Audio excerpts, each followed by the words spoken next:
Okay, hi there, model railroaders. I'm in the process of putting a Decoder Buddy into this U33C. It's an Athearn U33C. It's an older Athearn. I bought this probably, I'm guessing probably around 1975, 76. So, but anyhow, I have a Decoder Buddy in it. And the thing I really like about the Decoder Buddy, among other things, first off, it's got large soldering pads, as you can see. This is a version 5 Decoder Buddy. There's also a Decoder Buddy Mini, but this is a version 5.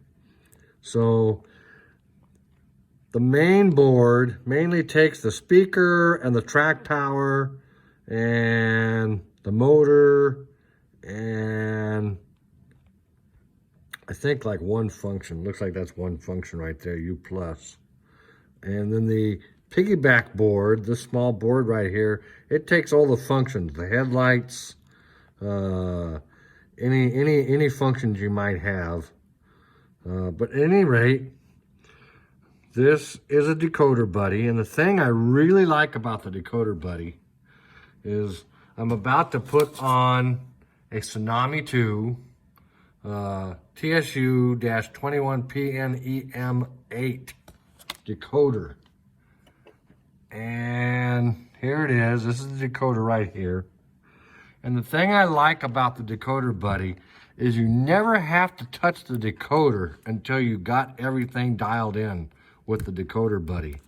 So now I've gotten to that point. My wires are all set and ready to go. So I'm just going to take this and I'm going to plug it into the board. I really need two hands, so I won't do it now. But that's what I really like about the Decoder Buddy.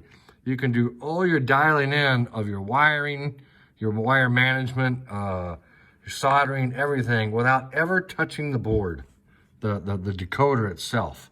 So until you're ready to actually put it on. So, and these are not hard. They're just 21 pins.